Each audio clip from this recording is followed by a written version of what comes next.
Y Darío se conectó. ¿Qué tal, Carmen? ¿Cómo estás? ¿Cómo estás, Darío? Qué genial verte Muy hoy por bien. aquí y que podamos hablar de este tema tan importante. Sí, así es. Eh, tenía muchas ganas de hacer este en vivo porque durante toda la semana y la semana pasada hemos hablado de temas de verdad de muchísima relevancia, como es el empoderamiento, el sentido de la vida, eh, la, incluso la risoterapia, hablamos un poco de esas experiencias límites, y ha sido del aquí y del ahora. De verdad que ha sido semanas muy enriquecedoras, pero dentro de esta dinámica no Ujú. podíamos pasar por alto un tema que es importantísimo como lo es la autoestima. Entonces, Exacto. porque nosotros no vamos a lograr tener bienestar, lograr autorrealización, ni mejoramiento personal, ni profesional, ni una relación sana, ni con el otro, ni con el entorno, ni conmigo, si no partimos de la autoestima. Porque de hecho mi concepto, que yo lo tengo muy bien integrado, es que para mí el autoestima es un mecanismo de supervivencia, ¿sí? El autoestima se construye, pero también es importante que sepamos algo. Cuando nosotros nacemos, cuando un bebé nace, vamos a decir, con una autoestima muy elevado, Sí, sin duda. porque un bebé cuando está chiquitito, no, lo van a besar, le van a decir que lindo, sus cachetitos gorditos, y los rollitos, y esos bracitos, y el bebé nunca va a decir, no, no, no, no, no, no me mires así, porque es que yo Me estoy siento con unos kilos incómodo. de más, estoy con unos kilos de más, o este pañal está sucio, o todavía estoy calvo, no tengo cabello, o no tengo dientes. O sea, un bebé no piensa eso. Entonces, al contrario, recibe con infinito agrado todo el amor que nosotros podemos otorgarle. Entonces, ¿qué te quiero decir con esto? Quiere decir que nosotros en el camino distorsionamos no solamente la autopercepción, sino cómo nosotros también interactuamos con el entorno y con el mundo. Evidentemente hay una experiencia de vida que influye directamente en este sistema y, y también está todo lo que es el componente del entorno cultural, los estándares de belleza, los estándares sociales, Pero está bien y de lo todas que esas está mal. dinámicas que, exacto, que influye en que en algún momento dado nuestra percepción de nosotros termine cambiando o termine adecuándose. Otra cosa importante que me gustaría destacar de este tema de la autoestima es que nuestra autoestima va a ir moldeándose a través de los años. Y va a depender muchísimo de nuestro momento evolutivo, nuestro crecimiento personal y nuestro estado de ánimo según el momento que estemos experimentando. Entonces, yo quisiera destacar, antes de entrar en materia y presentarte un poco, que el autoestima es una herramienta que se puede construir, que se puede modificar, que es necesaria para que yo pueda amar de manera más bondadosa y equilibrada a la otra persona. Y lo más importante, que va a ser la relación única, auténtica, y para mí que es la única relación incondicional que tú vas a encontrar en la vida, que va a ser contigo mismo. ¿Por qué? Porque a través de una autoestima sana, tú vas a poder romper el famoso apego, porque el apego no te permite la libertad de decidir, de amar, de establecer límites. Y va a rechazar la dependencia y va más bien a permitir construir unas relaciones interpersonales más armoniosas, más equilibradas, donde podamos lograr esa interacción, donde tú aportas en mi vida y yo aporto en la tuya, y se convierte en una dinámica más de construcción en virtud de un crecimiento entre ambos, entendiendo que esto es lo que yo tengo para dar, que evidentemente lo puedo modificar, lo puedo mejorar, con trabajo, con crecimiento, dependiendo de mis propias necesidades, y que también tú tienes algo para aportar a mí. Entonces, dentro de esta dinámica, uno de los principales motores que tiene que mover el autoestima es el establecimiento de límites, límites reales, realistas, sanos, tanto como para la otra persona como para mí.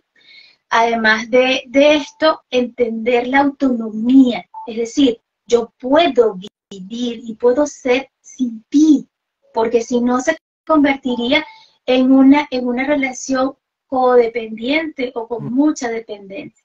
Y en la dependencia y la codependencia, lamentablemente, ahí hay mucho sufrimiento, porque no te permite ser.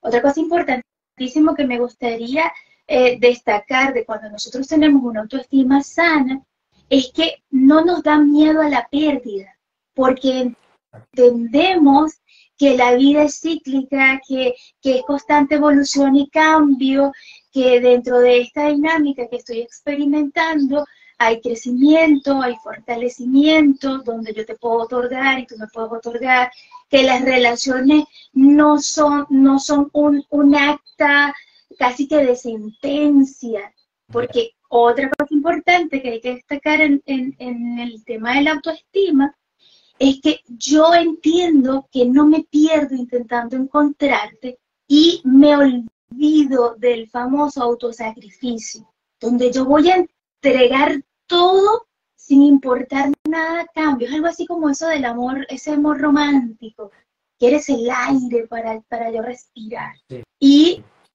importante también, que me parece que es necesario tocarlo, que es que yo soy capaz de decir lo que quiero, lo que necesito, dentro de un ámbito de respeto y bondad.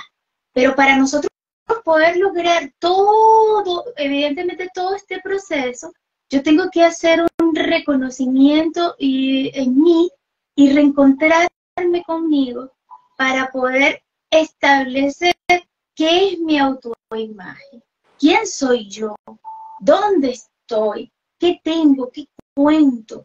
Y todo esto va en función de una autoestima sana, que se puede construir, evidentemente se puede construir, pero necesitas un trabajo de mucha conciencia y de hacerte cargo. Ahora yo quiero presentarles, después de todo este preámbulo, a Darío. Darío tiene una historia de vida que es muy interesante, como la historia, prácticamente lo que estaba comentando, que nosotros partimos con una vida donde somos filtro y asumimos y recibimos el entorno lo que nos otorga y lo que nos da, sin ningún tipo de cuestionamiento. Y en función de eso vamos creciendo, nos debemos a un hogar, a una dinámica de familia que o sea, yo pienso que no escogemos. Hay corrientes que dicen que sí, que las escogemos. Yo estoy en el punto intermedio, pero ahora lo diré. Exacto, porque está la corriente que dice sí, yo te escojo desde otra vida anterior. Hay otros que dicen no nos escogemos. Yo definitivamente no respeto ambas vertientes, pero yo soy más del trabajar con lo que tengo. Esto soy, ya sé de dónde vengo. Evidentemente tengo una información de mis ancestros, de mi madre cuando estaba en el vientre y de una crianza. Ahora, venga, ¿qué hago con esto? ¿Hacia dónde voy con esto? Entonces, les comentaba un poco que él viene de una historia familiar compleja. Él ya nos va a contar lo que su corazón decida comentarnos, y en función de estas vivencias, él decide hacer un cambio en su vida, y con toda esta experiencia, escribe una especie de memoria, que es tu libro, que me Sí, bueno, encantó es un pequeño ebook, leerlo. conté una anécdota, pero sí, Me exactamente gustó. es el primero que hice, que no sabía hacer un ebook. Digo, bueno, pues voy a contar una anécdota y voy a intentar dar algo que yo aprendí con esa anécdota, ¿no? Y me Y, y- encantó, me encantó. Yo lo leí, además que es muy rápido, es una lectura rápida, no es pesada, es agradable. Es como que si estuvieras hablando conmigo, o sea, es muy personal. Y me gustó.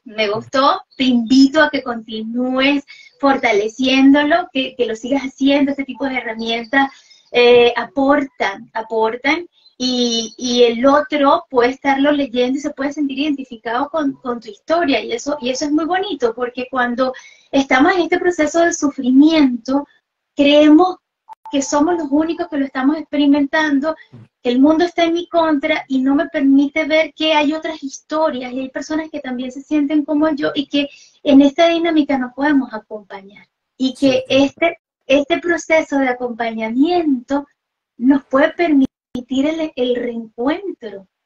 Ahora, sin más preámbulo, quiero que nos cuentes quién es Darío y por qué decides iniciarte en este trabajo de acompañar a personas a desarrollar el poder de su autoestima. Cuéntanos un poco pues, de tu infancia, Darío. pues mira, realmente yo he empezado tarde con respecto a cuando a mí se me vino la idea a la cabeza de que podría hacer esto. O sea, yo realmente esto lo podría haber empezado hace, yo diría que 10 años es cuando yo me vi diciendo, hostia, yo tendría que hacer esto. Pero lo típico, pues ahí en aquella época yo estaba todavía tenía muchos miedos, muchas cosas, y entonces pues fui haciendo otras cosas por el camino, ¿no? Y la cuestión es que, claro, yo crecí en un ambiente familiar, pues de los peores en los que un niño puede crecer, ¿no? Con un padre extremadamente violento. Aparte, es este tipo de violencia que no es como se ve en las películas de un padre que es borracho y cuando bebe se pone a golpear a su mujer, sino más bien de alguien que sin venir digamos, sin saber por qué, de repente se pone violento. Hay algo que no le cuadra, una situación o algo que no le gusta y de repente se pone extremadamente violento, ¿no? Entonces yo tuve la suerte, por decirlo de alguna manera, de que cuando yo era pequeño, que fue pues desde que nací hasta los 8 años más o menos, fue donde se daban estos episodios de violencia. En- yo por suerte, al ser el más pequeño de la familia y el que sí tenía a su madre al lado, comparado con mis otros dos hermanos, pues, su madre no estaba, digamos, se juntaron mis dos padres, y mis hermanos venían con mi padre desde Argentina. Y ellos, por desgracia para ellos, ellos sí recibieron muchos más golpes y yo no tuve la suerte de que yo no solamente recibí insultos y ese tipo de cosas, que hoy lo digo como suerte, porque claro, comparado con mis hermanos, pues claro, ¿qué es lo que pasa? Que yo ahí desarrollé una personalidad de hacerme invisible, ¿no? De hacerme lo más pequeño posible para no estar metido en esos momentos en los que mi padre se ponía violento. Además, mi madre como buena madre, pues ¿qué hacía? Intentaba protegerme y cuando había esos episodios de violencia me intentaba sacar del cuarto o del sitio donde se estuviera sucediendo eso, ¿no? Entonces, desde muy pequeño me enseñaron a evitar el conflicto, que eso, claro, Ya. evidentemente eso lo hace una madre como pues, con todo el corazón del mundo intentando protegerme, pero eso también hace que desarrolles esa personalidad, dependiendo también del niño, de evadir cualquier situación de conflicto pues, y te genera cierto miedo o mecanismo de huida cada vez que hay un pequeño situación en tu vida que te recuerda algo por el estilo, ¿no? O algo que pudiera ser. Em, entonces, bueno, a los 9 años, creo que fueron a los 9 años, 8 años, mi madre pues, aprovechó un día que mi padre no estaba en casa, hizo las maletas, me agarró bueno, y emprendió un viaje bueno, en aquel entonces vivíamos en el sur de España, en una ciudad que se llama Granada, que está al sur de España, y se fue a vivir al norte de España, que era donde tenía otros familiares ahí, digamos, de manera de huida, pues se fue ahí. Mis dos hermanos mayores que yo se quedaron en la casa porque pues no quisieron ir con mi madre, porque bueno, al fin y al cabo no era mi madre, no era su madre, perdón, biológica. Claro. Y claro, y entonces ahí nos fuimos, hubo un juicio, evidentemente el juez determinó que me iba a ir con mi madre. Y en uno de esos viajes en los que me tocaba visitar a mi padre, o mejor dicho, que mi padre me fuera a visitar ahí a Oviedo, donde yo estaba viviendo con mi madre, pues me secuestró, por decirlo así. No me devolvió a mi madre y estuvimos un año entero desaparecidos, pues de incógnito, ¿no? Entonces la policía tenía una orden de búsqueda y captura a mi padre, pero también he de decir que cosas curiosas de la vida, mi padre es una personalidad muy compleja, que no sé si daría todo el para explicar las peculiaridades que tenía, que he de decir que ese tiempo que estuvo secuestrado fue el único momento en toda la historia que yo recuerdo estando con él que ha sido más cariñoso conmigo y me trató mejor. En ese año desaparecido, para que veas las cosas, esas cosas que tú dices, que eso fue también el primer paso que a mí me hizo interesarme por la mente humana, ¿no? Porque mi padre era una persona que cuando no se comportaba de manera violenta y se comportaba normal, era una persona súper inteligente, aparte era una persona muy culta, muy lectora, que me enseñaba un montón de cosas útiles que a día de hoy los agradezco, pero es verdad que luego tenía ese componente de que le daban algo en la cabeza, que bueno, eso luego lo explicaré, que también viene de su infancia, que de repente se convertía en una persona violenta, y aparte con cosas que no tiene sentido que una persona se vuelva violenta. Y ahí fue cuando, al ver ese tipo de comportamientos en mi padre, yo siempre, desde muy pequeño, recuerdo preguntarme qué tendrá en la cabeza, es decir, qué es lo que hace que en su cabeza haga ese clic de pasar de un padre que me educaba bien, me enseñó a ser, aquí le decimos espabilado, es decir, ser una persona independiente y todo eso. Y bueno, y con 9 años, mientras en ese año que estuvo secuestrado conmigo, pues pasaron dos cosas. Una es que él me empezó a educar por su cuenta, con 9 años pues me hacía leer libros de psicología, de medicina, me hacía leerlos en voz alta y bueno, y leerlos. O sea, con 9 años ya estaba leyendo libros súper complejos que a día de hoy, por ejemplo, lo agradezco porque para mí me desarrolló la mente mucho. A pesar de que otras personas dirán qué barbaridad, ¿no? ¿Cómo le haces leer a un niño tan pequeño libros de ese estilo, ¿no? Pero bueno, a día de hoy lo agradezco.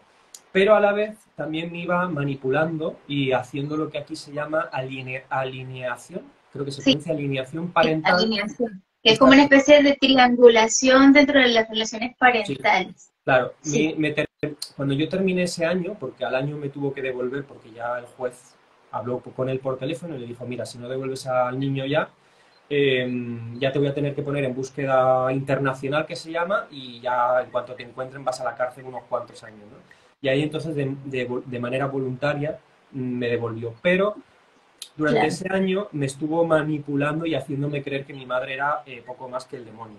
Entonces yo recuerdo ese día en el que yo volví por primera vez después de ese año con mi madre. Yo estuve literalmente 3 días llorando de manera desesperada porque pensé que me habían literalmente, no literalmente con el demonio, pero con una mala persona que me iba a hacer de todo, ¿no? Claro, eso evidentemente fue una situación traumática para mí y para mi madre, pues ya ni te quieras imaginar que, pues claro, que tenía un hijo ahí al cual, pues claro, pues, su hijo se comportaba fatal, pues total, una locura, ¿no? A día de hoy lo pienso y dice, madre mía. Y Y que además tenías 7 años ahí escasamente tenía y no tenías 9, creo que conciencia, sí. 9, imagínate, no tenías conciencia de lo que estaba ocurriendo y además no tenías mecanismos para poder enfrentar esto. Y existía lo que nosotros denominamos en psicología que es la idealización parental. O Exacto, sea, existe la idealización de papá y mamá porque yo como pequeño necesito sobrevivir.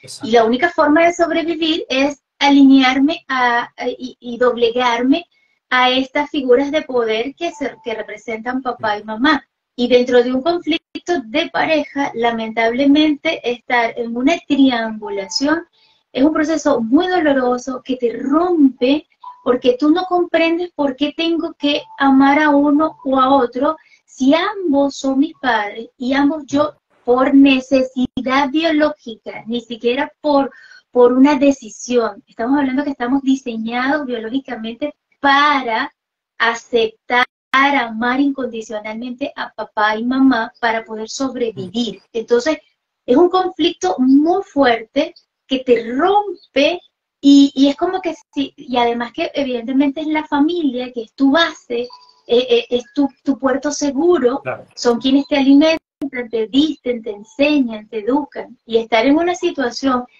de tamaño conflicto con abogado, juicio, casi hasta con la Interpol, que haya sido secuestrado por tu propio padre, esto representa una profunda herida y esto es un trauma. Sí, no, sin duda, exactamente. Que Esto ahora luego es iré un a la parte de trauma. cómo resolver esas cosas, pero sí, exactamente, eso fue. Y aparte yo en aquel entonces, yo tenía a mi padre pues idealizado, como has dicho, es decir, yo pensaba que... Ahí también debo decir que hay una cosa que hizo muy bien mi madre durante todo este proceso hasta que yo me volví adulto, es que a diferencia de mi padre, que intentaba decir todo lo que malo que podría decir de mi madre y de que era malísima y de que, bueno, es más, me prohibió llamarla mamá. Me hacía llamarla señora o bruja, con 9 años. Sí, Qué fuerte. sí, sí, sí, sin duda. Y mi madre al revés. Mi madre hasta que no fui a muy adulto, jamás, incluso cuando yo, porque claro, yo, ¿qué es lo que pasa? Que mi padre a través del teléfono y a veces cuando hablaba con él, pues cuando ya volví a vivir con ella, porque eso, el secuestro fue con 9 años, es que no recuerdo bien si fue 8 o 9, pero vamos, en ese tiempo. Estuve un año con él hasta que decidió devolverme, pero cuando ya me había devuelto el daño estaba hecho. Es decir, yo estuve ahí desesperado y estuve con mi madre hasta los 14. Y en ese periodo él siguió haciendo su manipulación a través, en este caso, del teléfono. Es decir, yo seguía viviendo, yo ya volví a vivir con mi madre, pero tenía llamadas telefónicas con mi padre. Y como él ya me tenía manipulado, pues a través del teléfono me daba instrucciones, incluso hasta intentó que yo quemara la casa de mi madre. Por suerte, yo era un niño pequeño, pero ya estaba empezando a tener un poco de conciencia y entonces, claro, estaba entre la presión del miedo a mi padre y un poco de saber, no, no estoy loco como para poner y prenderle fuego a la casa de mi madre, ¿no? Y bueno, y me hacía que me portase mal, bueno, en aquella época tenerme como hijo sería lo más horrible en aquel entonces que una madre podría tener, porque claro, le hacía la vida imposible. Y hasta el punto de los 14 años, que creo que fue mi padre, que ahí sí me terminó convenciendo, con 13 años creo que fue más bien, de ir y ponerle una denuncia a mi madre en los juzgados, como que yo quería ir a volver a vivir con mi padre, eh, bueno, incluso incluso que mi madre abusaba de mí físicamente, cosas de esas, o sea, una barbaridad. Y entonces ahí se reanudaron los juicios, ¿no? Hasta que finalmente, creo que fue con 14 años a punto de cumplir 15, terminé volviendo otra vez con mi padre a vivir. Y ahí estuve hasta los 21, hasta los 20 creo.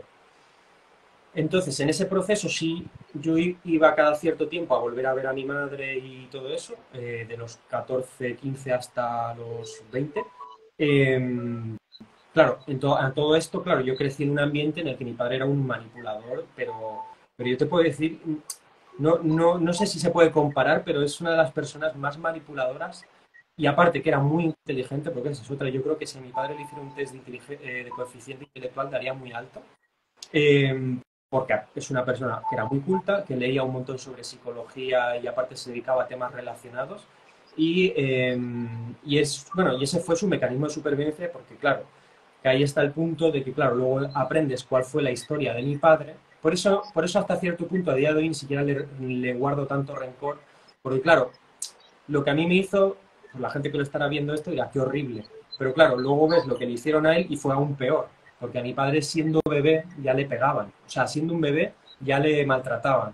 Lo dieron en adopción y hace poco descubrí, aunque esto es verdad que todavía no sé si es cierto al 100%, pero me cuadra por su personalidad y otras cosas que descubrí por cosas sexuales que tiene él, que es no sé si se dicen filias sexuales o desviaciones sexuales raras que descubrí de adulto de él,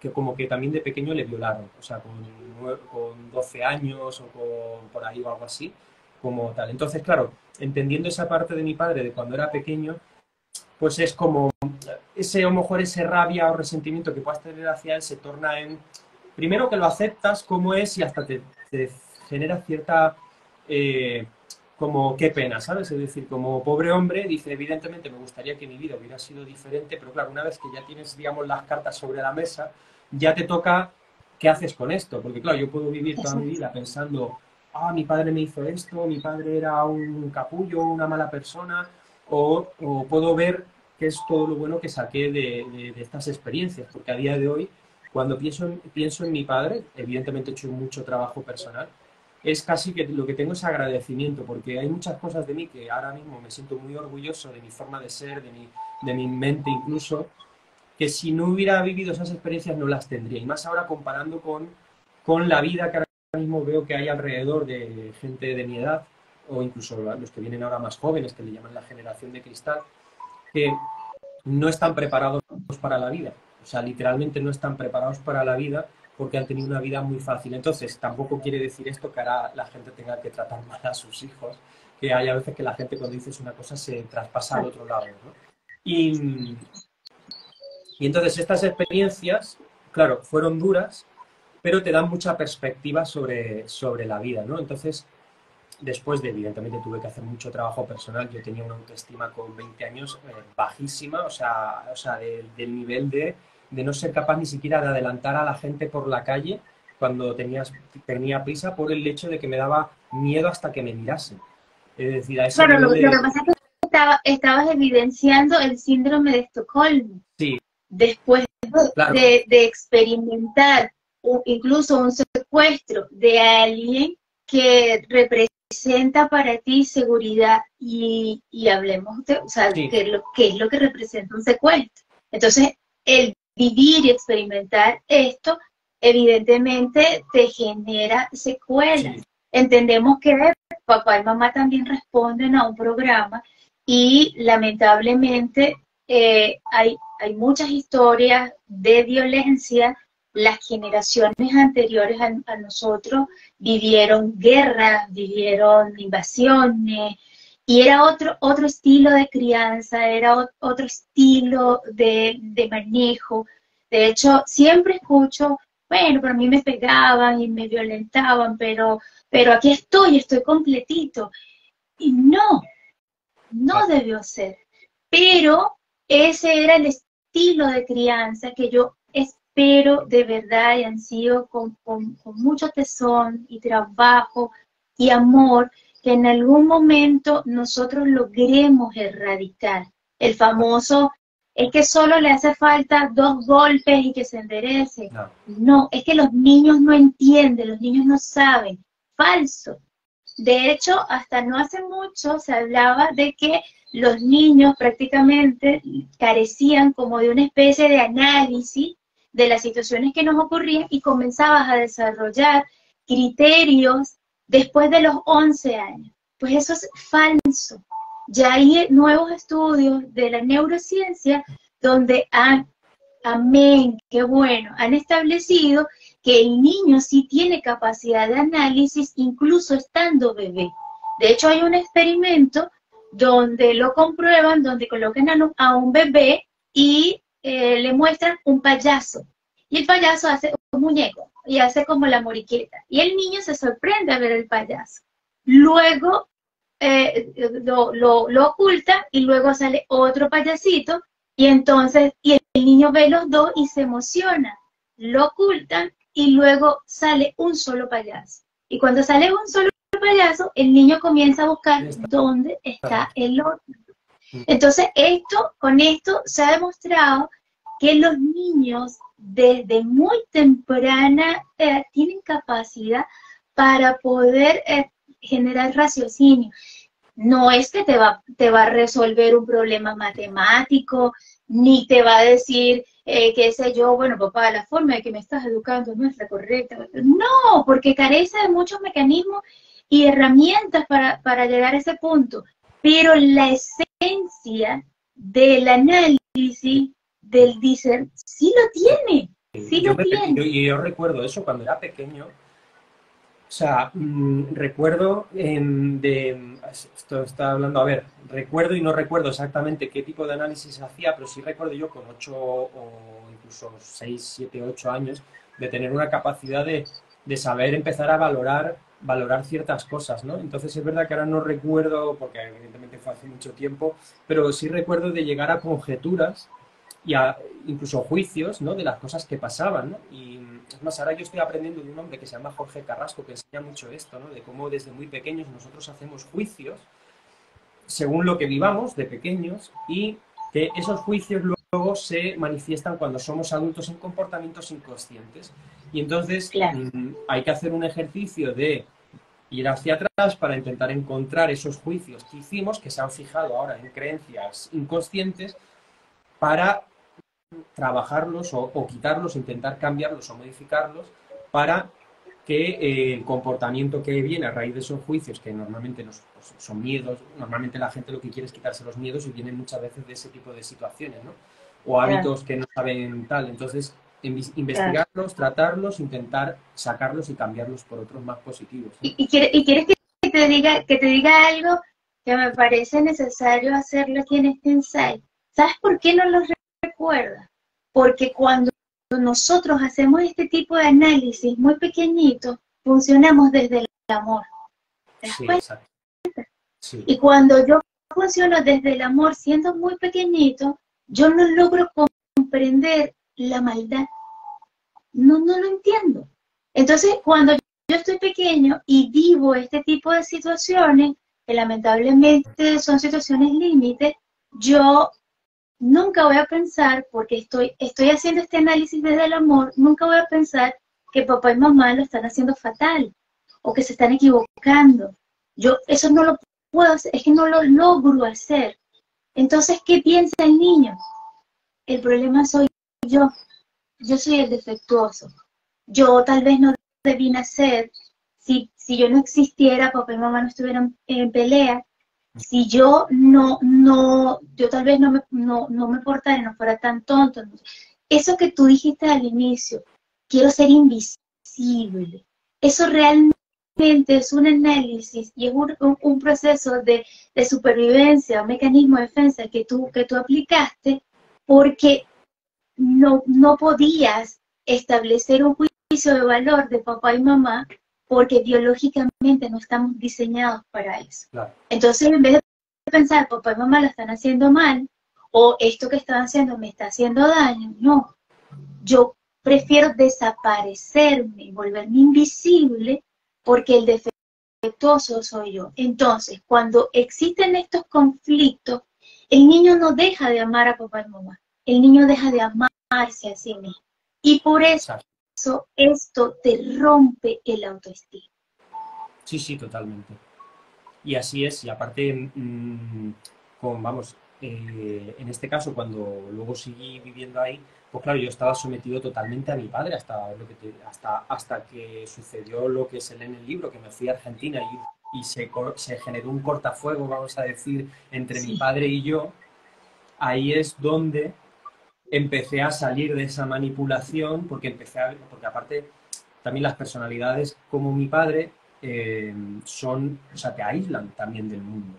Porque mi padre aislaba a exacto. todas las personas que tenía al lado suyo, aislaba, intentaba aislarlo, intentaba que yo no me llevara bien con mis hermanos ni con mi madre, me tenía muy controlado lo que hacía o dejaba de hacer, pero claro, porque ahí entran en juego también sus propios miedos, porque él, claro, él viene también de tener unos traumas brutales, incluso probablemente más grandes que los que a mí me causó a mis hermanos.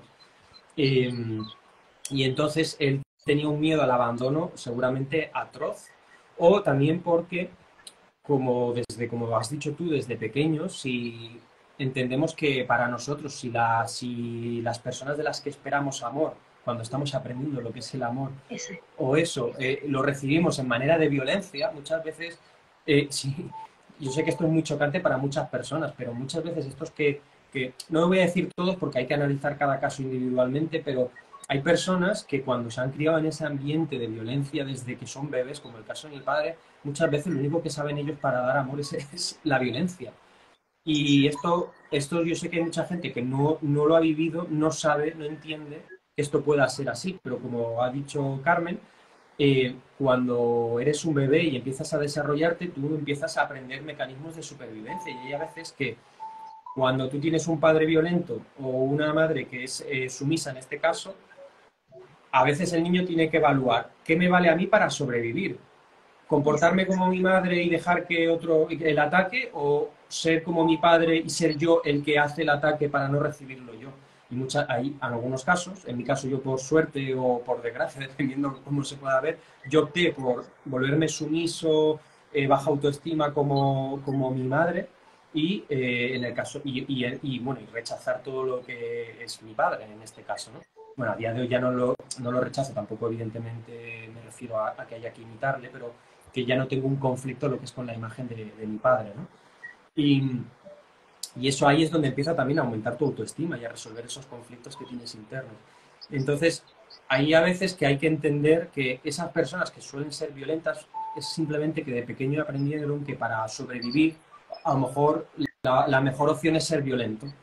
Y entonces, claro, evidentemente no hay que permitir que hagan esas cosas, pero también a veces hay que tener un poco, no empatía, porque ahora hoy en día la palabra empatía está un poco, ¿cómo se dice?, mal usada, pero sí comprensión, no tanto para permitir que hagan lo que hacen, sino para no generar ese odio que muchas veces nosotros generamos. En este caso, yo hacia mis padres, pero hay otras personas que se ponen súper enfadadas cuando ven otros actos que ni siquiera le afectan a ellos, y eso es como, pues como se dice mucho, ¿no? El odiar es como tomar veneno y esperar que se muera el otro. Y Exacto. generar constantemente esa rabia o esa ira que a veces ahora mismo se está promoviendo mucho por el mundo, hacia todo el mundo, porque ahora mismo tú ves en las redes sociales y todo el mundo se odia a sí mismo y a los demás. Y eso es algo que yo cada vez que lo veo digo, si supieran el estrés que se están generando a su propio cuerpo por cosas que ni siquiera le afectan a ellos mismos, porque si dice, yo puedo entender que si tu padre ha sido malo, pues tú ahí sí tengas ese conflicto, pero cuando ya tú te generas conflictos por cosas que ni siquiera te afectan a ti directamente, y claro, luego hay un montón de enfermedades cada vez más de todo tipo, depresiones, escucho cada vez más a la gente decir que el mundo es una mierda, que los seres humanos somos lo peor y tal, y yo digo, pero ¿por qué? Pero si hay cantidad de gente, yo cuando veo al mundo he aprendido a ver al revés lo bueno. Eso es algo que me enseñó mi madre, por ejemplo. Que yo siempre digo que he heredado la parte buena de la cabeza de mi padre y el corazón de mi madre. Y mi madre siempre desde pequeño me decía que tenía que imitar siempre lo bueno, incluso de las malas personas. Solamente lo bueno, ¿no? Es decir, que básicamente todas las personas tienen algo bueno de las que podemos aprender algo, ¿no? Y, y entonces yo creo que eso también me ayudó a no ser tan negativo con las personas en general cuando hacían algo malo o algo así. ¿Ya ver qué dice? Sí. Que Y dice, dice cuando se vive desde el protagonismo, cuando no se comprende, es transferencia pura. Sí, hay otra cosa también importante que me gustaría mencionar, es que cuando tú vives estos procesos de tan traumáticos en etapas primarias, en etapas tempranas de vida, evidentemente quienes son protagonistas de estas situaciones son tus padres, tus cuidadores, tus abuelos, y, y tú sufres como de una especie de situación también límite, es decir, sobrevives a un ambiente muy tormentoso, donde hay mucha culpa, porque eres sobreviviente de un trauma, eso se llama traumas relacionales. la culpa es una de las Y cosas. entonces sobrevives al trauma, hay culpa porque, como te decía,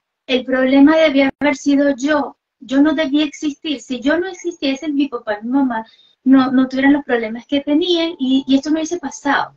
Entonces vives esa culpa y además de vivir la culpa, vives tu propio proceso interno de que yo estoy diseñado biológicamente para idealizar a papá y mamá.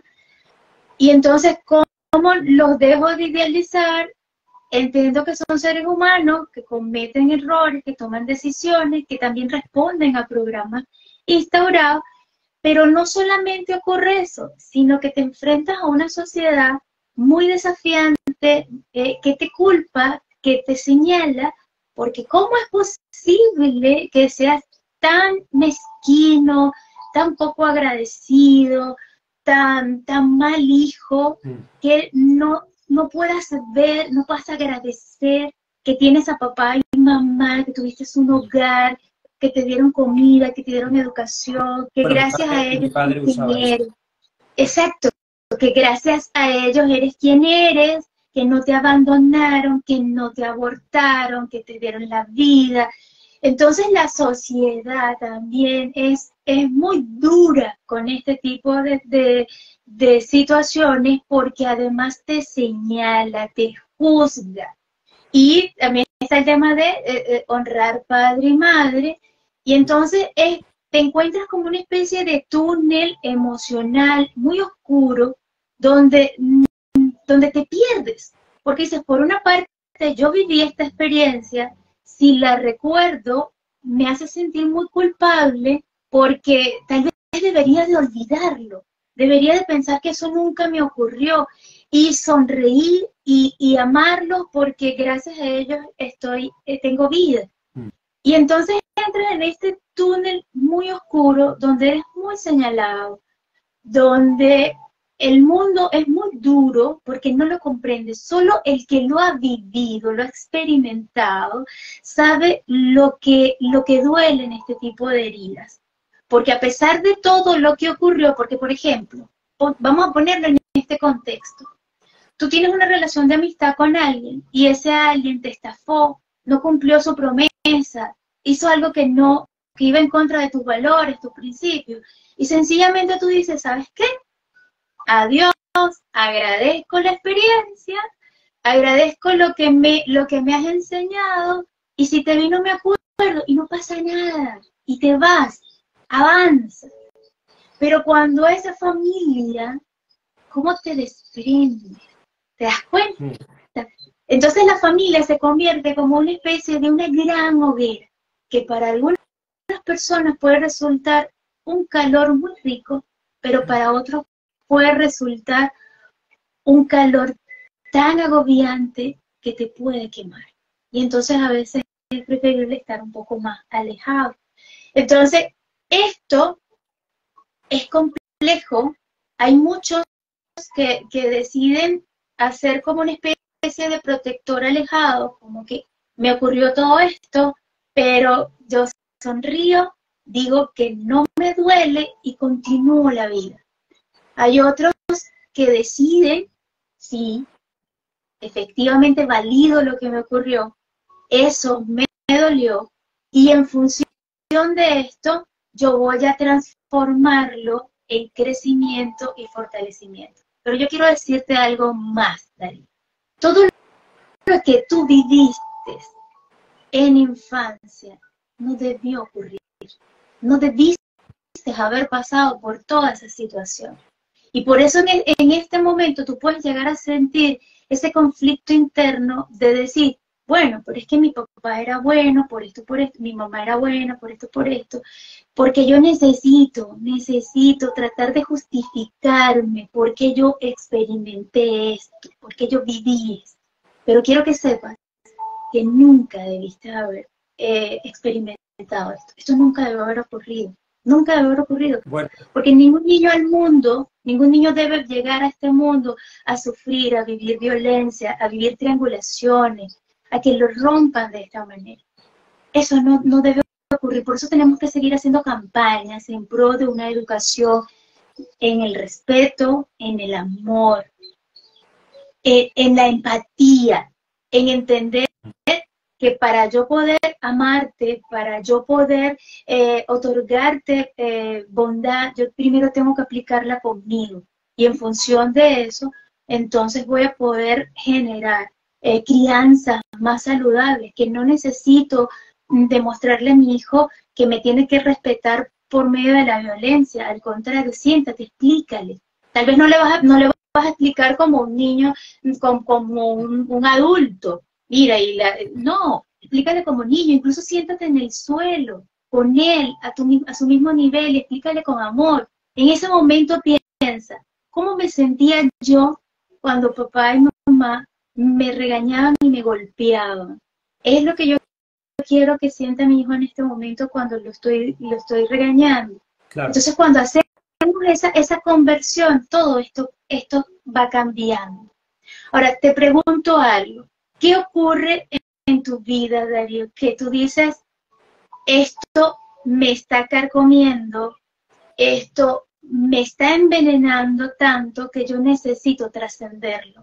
¿Qué ocurre en tu vida que hay un antes y un después y ese quiebre que tú dices, necesito cambiar esto? Y además Pues de bueno, esto, voy a transformarlo en claro, ayudar a otros con esto. Cuenta. mira, el paso número uno fue el día que yo me fui a Argentina y estuve ese año ahí solitario, que ahí es donde empecé al estar solo y separado, y encima estar solo en medio de la nada, que eso fue como... Ahí es donde esa indefensión aprendida que me había causado mi padre de creer, porque mi padre aparte de una persona que repetía mucho las frases estas de sin mí no vas a ser nada, vas a tener una vida desgraciada. Una frase que repetía mucho. O sea, para crearte más dependencia, ¿no? Claro, tú como tu padre lo ves como tiene que tener razón y es como tú has dicho, ¿no? Lo idealizas y si te dice eso es así, ¿no? Entonces, al estar solo en Argentina y demás, sufrí muchas cosas que me ayudaron a empezar a desarrollar esa capacidad de yo no dependo de este hombre, por decirlo así, ¿no? Y eso fue uno del primer paso para hacer salir de esa manipulación, ¿no? Y después, cuando me he ido relacionando eh, con un montón de personas, amigos y parejas y todo eso, y he visto que tenía una capacidad de ayudarles a solventar, digamos, ciertos dramas que iban sufriendo en su vida. Incluso tengo amigos que después de unos años de no saber nada de ellos me llamaban cuando les sucedió algo grave porque recordaban que yo les ayudaba, te estoy hablando a lo mejor 7 años atrás, ¿no? Y entonces eso sumó papeletas hasta que llegué hasta mi edad de ahora, que pues dejé mi trabajo, que yo era gerente de una pequeña multinacional familiar, y entonces dejé el trabajo pues fue otra lucha, ¿no?, que tuve interna mía de superar miedos, y dejé el trabajo, ¿no? Y yo vivía muy cómodo, cobraba muy bien y todo eso, y dejé el trabajo porque fue también una parte en la que tuve que decir hasta aquí. O sea, ya era como el último escalón que tenía que vencer de esa indefensión aprendida que tenía. Em, y claro, ya ahí me dio mucho miedo, la verdad, me costó mucho, pero lo dejé, porque fue el momento en el que dije, no, ya está aquí, ya está bien. Aparte siempre he estado en trabajos por dependencia, por no creer en mí mismo, realmente no me gustaban, pero como yo quería hacer otras cosas, pero no me atrevía, que en este caso era este tipo de cosas, ¿no? Entonces dejé el trabajo, esto fue hace 1 año y medio, y ahí fue cuando empecé a plantearme qué hacía con mi vida, ¿no? Y fue mi novia, que a la cual también le ayudé, desde que está conmigo le ayudé mucho, eh, y fue ella la que me dijo, bueno, yo lo estaba pensando y ella me dijo que es que yo tengo que dedicarme a esto porque es que se me da, pues de manera natural se me da bien, ¿no? Y hay a veces que está ese conflicto que tenemos nosotros mismos de qué arrogante eres, porque te crees tan bueno, ¿sabes? Pero bueno, en este caso es verdad que ayuda mucho tener un círculo cercano que te conoce y que te anima a hacer eso, ¿no? Y entonces ahí fue Claro. cuando empecé a creérmelo un poco. Eh, es verdad que internamente tenía ya la creencia de que podía, pero luego estaban los miedos que entraban en conflicto, pero luego es verdad que mi pareja y otra gente alrededor pues me decía que no, que tú tienes que es que deberías haberte dedicado hace años. Y dice, tú te Claro. tienes que dedicar a esto que se te da bien y que tú sabes que es que, porque es verdad, me sigue costando decirlo y me siento incluso arrogante, pero es verdad que he desarrollado un talento natural para la psicología. Mis hermanos también, mis hermanos que estaban en la empresa, se peleaban por teléfono y me llamaban a mí para que hiciera de intermediario y conseguiría yo hacerle que se pusieran de acuerdo, mis dos hermanos mayores, ¿no? Eso también O fue sea, tú algo que desarrollaste un don para la escucha y el acompañamiento. sí, Quiero hacer, quiero hacer un para insight aquí. comprender. Quiero hacer un insight aquí, disculpa que te Sí, claro. interrumpa, antes que sigas Sí, comentándonos sí. un poco este trascender, pero dando respuesta a uno de los comentarios, Sí, una cosa, y quiero que quede muy claro, una cosa son las heridas de la infancia, ¿sí? Que todos podemos tener heridas de infancia, que se identifican como el rechazo, la injusticia, el miedo al abandono, ¿sí? Y otro es el trauma. Los traumas son procesos que tú has experimentado, de los cuales te sobrepasan incluso tus mecanismos de afrontamiento. Es decir, donde no puedes huir, no te puedes defender, no te puedes proteger, incluso capaz te paralizas. Es la única opción que tienes ante este evento, es la paralización. Entonces, una cosa son las heridas de infancia, ¿sí? Y otro muy distinto son los traumas. Traumas, todo aquel evento catastrófico que sobrepasa tus mecanismos de afrontamiento. Y estos traumas pueden ocurrir en infancia, en la adolescencia y en la edad adulta o en tu momento presente, ¿sí? Ahora, es importante también destacar que cuando nosotros nos enfrentamos a una situación que nos sobrepasa, basta con que ocurra una vez o reiteradas veces en nuestra vida para que esto se transforme en trauma, ¿sí? Me parecía que era Sí, importantísimo hacer la acotación para que quede bien explicadito dentro de esta dinámica, porque posiblemente hay personas que en infancia pueden sufrir o pueden experimentar heridas de infancia, pero no necesariamente experimentar traumas. Hay otros que sí experimentan trauma y creemos que el trauma se refiere a observar un asesinato, experimentar un abuso sexual, físico, pero hay otros tipos de trauma. Incluso el subirte, por ejemplo, a un elevador y que ese elevador falle y te quedes un encerrado impacto por largas emocional horas. fuerte. Sí. Exacto. Eso puede representar para ti un trauma.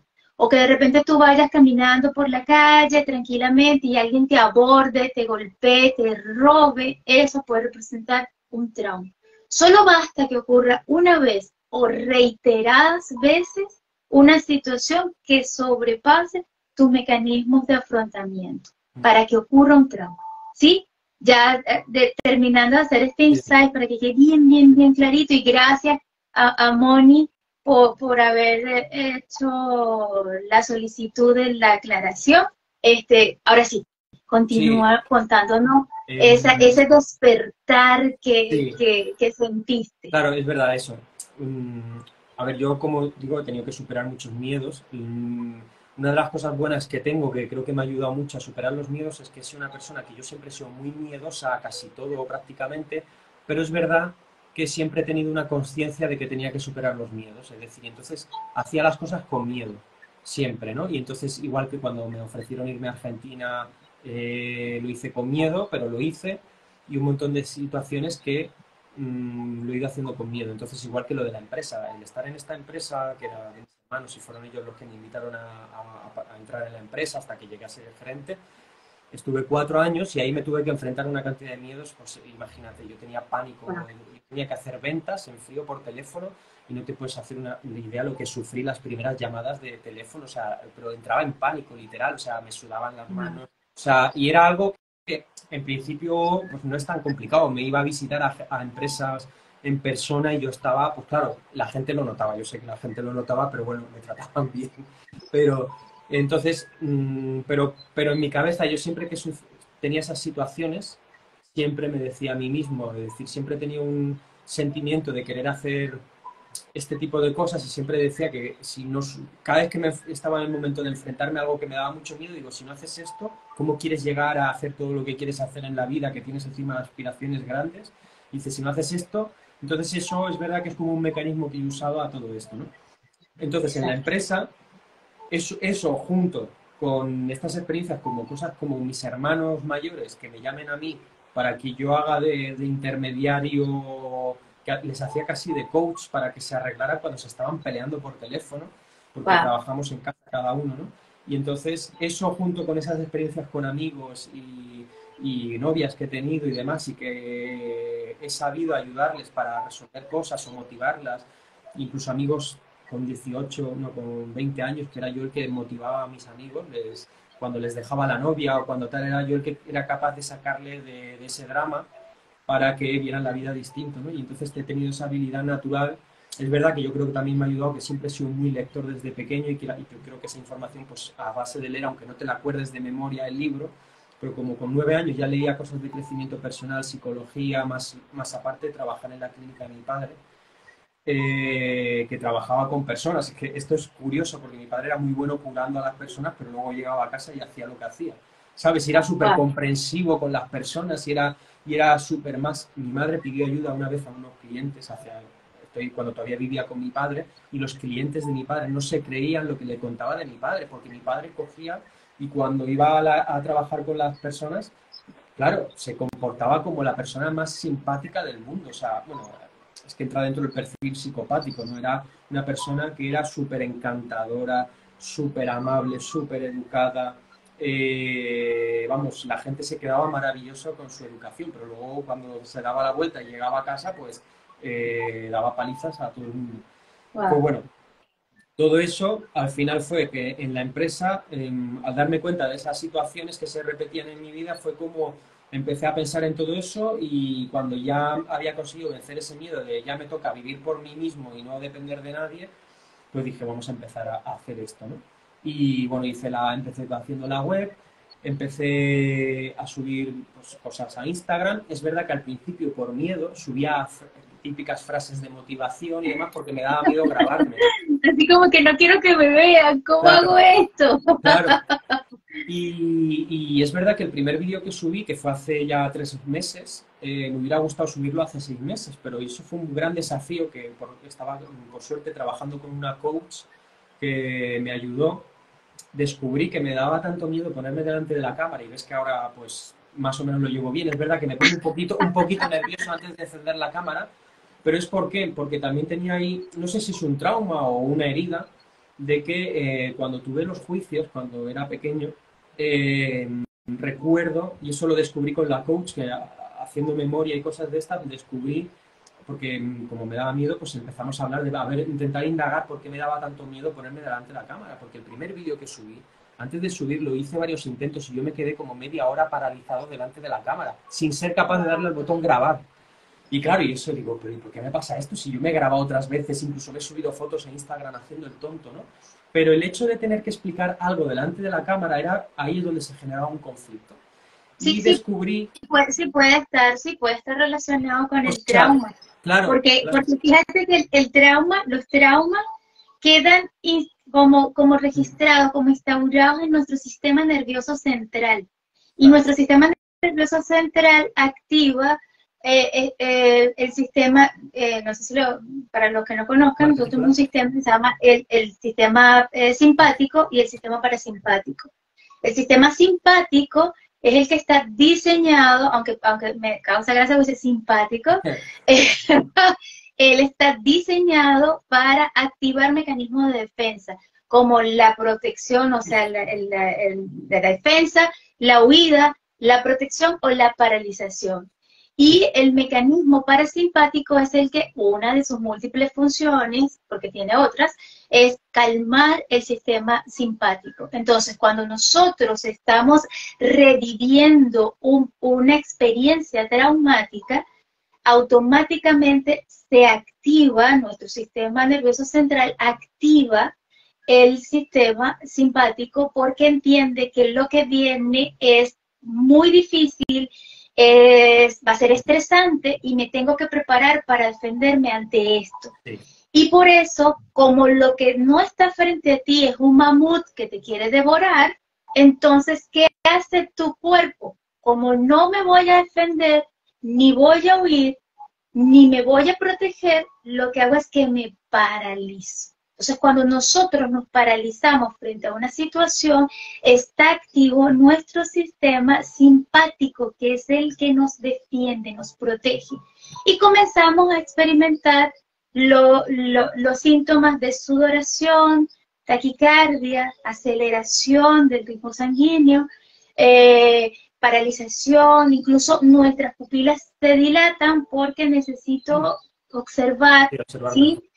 Y puedo sentir dolor de cabeza, puedo sentir náusea, puedo tener ganas de vomitar, incluso me puedo desmayar, ¿sí? Sí, Imagínate lo complejo del trauma, y por eso es importante destacarlo, porque el trauma no solamente lo vivimos a nivel cognitivo, es decir, de recuerdos, sino que también lo experimentamos a través de la somatización, porque está ancladito en nuestro sistema nervioso central.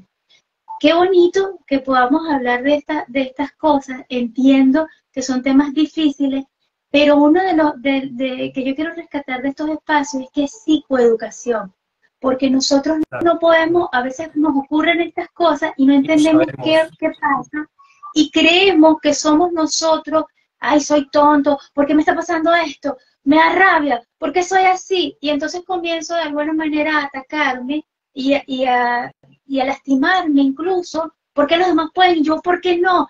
Y me da rabia, y ¿por qué ocurre? Y entonces te paraliza y sientes mucha frustración y rabia contigo, pero lo que estás evidenciando es la consecuencia del Claro, trauma. Cuando entendemos esto, wow, ya entonces necesito resolver el claro, trauma. no. Y Cuando todo te es pasan esas cosas hay que intentar indagar, eso es porque algo te sucedió, que te recuerdas. exacto, Por eso dicen, exacto, hay un libro que habla de eso, que dice que no nos, en el presente no nos relacionamos para cómo es, no vemos el presente como es, sino como somos, y eso hace referencia a que muchas veces lo que nos molesta o los conflictos que sufrimos en nuestro día de ahora, en nuestro presente, suelen haberse dado antes en el pasado, se han quedado guardados, a veces no somos conscientes y nos sucede eso. exacto, En vez de atacarnos, exacto. simplemente tenemos que pensar, intentar averiguar de dónde viene eso, y una vez lo descubramos, pues ya a partir de ahí se pueden hacer cosas para, pues para empezar, para que no te ataques a ti mismo, que eso es lo último que tienes que hacer, que conozco gente que lo hace mucho, que se ataca a sí mismo, y eso aparte es peor, porque lo que haces es empeorar la situación. Y Exacto. bueno, Es nuestra percepción de la realidad, tal cual. De claro, acuerdo. sí, y bueno, De verdad, de verdad, de verdad que estos espacios son muy, muy valiosos. Y de igual manera los invito, porque también pasa que cuando yo comienzo a tener esta conversación, este diálogo interno, sin árbitro, sino conmigo mismo, entonces soy yo contra mí. No sé si me explico. sí, sí, Y así es complejo.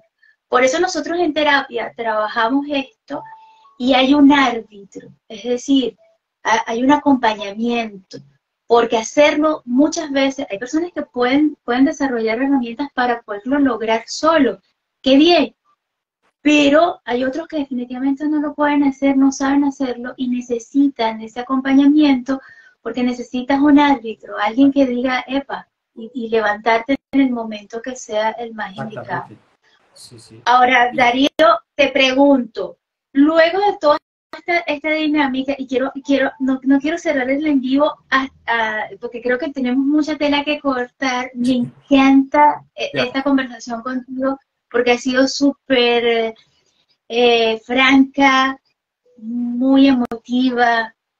De verdad que yo te agradezco desde lo más profundo de mi corazón que hayas podido compartir un pedacito de esta no, historia con yo la encantado, y a cuantas comunidad, personas, o sea, hay a veces que este tipo de historias porque pueden inspirar a la gente y además, ayudar. además es fuerte, es difícil hablar de estos temas, Es que lo he hablado pero mucho, por no eso me quiero, cuesta poco, porque lo he hablado muchísimo ya. Y bueno, eso es parte, no, también es parte es parte de de cómo yo la he terapia, resuelto mis problemas, ¿no? También hablarlo. es parte Que yo era una de persona la muy terapia. callada, me costaba mucho expresar emociones y expresar este tipo de cosas, ¿no? Y a base de hablar, Pero no quiero cerrar el en vivo y que sí, te despidas sin hacer mención de algo que me encantó, que leía en tu libro, que es un libro pequeñito, que me encantó, que es cuando te mirabas al espejo ah, y que lo ya, hacías constantemente. sí, Y te comento que yo en terapia trabajo mucho en que los pacientes se miren en el espejo porque es un reconocimiento del self, es decir, del yo. sí, Y me encanta cuando menciona soy suficiente, que también es una de las frases que yo uso mucho en terapia, pero yo a esto le adiciono algo, le adiciono, venga esos 5 conmigo, ¿sí? Y lo quiero compartir con la comunidad porque es una herramienta muy bonita. Imagina cuando alguien va a irse al partido o vas a presentar un examen y tú llegas y le dices, venga esos 5, venga por eso. Tú te emocionas y dices, vamos por más. Imagina que en vez de hacerlo con un amigo, con un hijo, con un compañero, con alguien que tú le estás deseando buena suerte, imagínate que eso lo apliques contigo, que te mires al espejo, que te agradezcas que sea franco contigo y que te diga soy suficiente, estoy aprendiendo, estoy construyendo una mejor versión de mí, soy una buena persona, venga eso sí. Es hermoso, es bonito, está a la mano y te va a ayudar a seguir trabajando esta construcción de la autoestima que tú realmente mereces, porque la autoestima está en ti, lo que tienes que recuperarla. Ahora, un mensaje final, Darío, y además de esto, que nos invites a visitar tu página web, tu página en Instagram, cómo podemos encontrarte para trabajar todo este tema de autoestima contigo. Cuéntame. Pues, a ver, pues empezaré por el mensaje. Mira, una de las cosas que más me ha ayudado en mi vida en términos generales, una es aprender a hablarte a ti mismo. Ha sido una de las cosas que yo aprendí desde muy pequeño, que es, y que siempre he hecho, es hablarte a ti mismo de manera que te empodere. Es decir, siempre en los momentos difíciles he sabido hablarme bien y eso te ayuda a tener un impulso hacia adelante, ¿no? Y no ver los errores como algo con lo que castigarte, sino simplemente pues que todos cometen errores y es una parte del proceso de tal. Entonces, uno de esos es hablarte bien en el espejo ayuda aún más. En el espejo, que es una de las cosas de las primeras, digamos, terapias que me hice a mí mismo, que es hablarme bien al espejo. Y, y sobre todo que cuando tengas miedo a algo, siempre intentes, en la medida posible, superarlo y no dejarlo pasar, porque cuanto más evitas el miedo, más grande se hace. Y eso es algo que es necesario. Y el miedo, por desgracia, por mucho que vayas a terapia, puede disminuir un poco, pero el miedo siempre va a estar, ¿no? Entonces, muchas veces yo personalmente he perdido mucho tiempo intentando encontrar un libro, una terapia o algo que me quite el miedo, hasta que llega un momento en que te das cuenta que no hay nada que te pueda quitar el miedo definitivamente. Eso es algo que tienes que dar, es como el salto a la piscina, tienes que darlo y sabes que el agua va a estar muy fría, pues es verdad que si el miedo es exageradamente grande, a lo mejor es verdad que necesitas terapia para disminuirlo, pero el miedo siempre va a estar cuando quieres conseguir algo en la vida. Entonces yo animo a que todo el mundo siempre, en la medida posible, no intentéis buscar ayuda si lo necesitáis, pero pensar que eso nunca se va a ir, el miedo nunca se va a ir definitivamente y siempre vais a tener que dar ese salto, ¿no?, al vacío en determinadas situaciones y entonces cuanto antes lo deis mejor, si está dentro de vuestras posibilidades, ¿no? Y eso sería como mis mensajes más reveladores en mi vida. Y luego, bueno, me podéis encontrar en la web www.lamentedelfenix.com, no en inglés, sino en español, fenix.com, y en mi Instagram, que estará aquí, que es @DarioArrigazzi, 2 R's y 2 Z's, pero bueno, estará aquí probablemente en el directo. Yo no sé si lo pronuncié bien. Arrigazzi, pues mira, si te soy sincero, yo lo pronuncio Arrigazzi o Arrigazzi. La pronuncio en español y en italiano. Es un apellido italiano de un inmigrante, pues mi tatarabuelo era italiano y se fue a Argentina y ahí heredé el apellido. O sea, así que bueno. tú tienes un poquito de Italia, un poquito de Argentina y un poquito de España. Exactamente. Mira, qué combinación, qué combinación. Sí. Ahora, te pregunto, ¿tienes algún evento próximo? Mira, ahora mismo todavía no. Sí lo voy a hacer, pero es verdad que todavía no lo tengo preparado y no te podría decir una fecha. Es más, tengo 2 cosas pendientes de sacar, pero como estoy entre los directos haciendo el ebook, he hecho ahora un audio subliminal, que es gratuito para quien lo quiera descargar en mi web, lo puede encontrar. Voy a hacer un curso de autoestima, pues combinando todo lo que yo he usado y a mí me gusta hacerlo práctico, porque hay a veces que te dan muchas charlas, pero no te dicen, vale, pero ¿cómo lo aplico? ¿No? ¿Cómo hago la herramienta? ¿Cómo la aplico para poder hacerla? ¿No? Y tengo un ebook, que no es el que te he dado, es otro que está ahí en el Instagram, que es gratuito también para quien se lo quiera descargar, donde doy 4 ejercicios prácticos, donde es simplemente seguir las instrucciones, ¿no?, para trabajar la autoestima.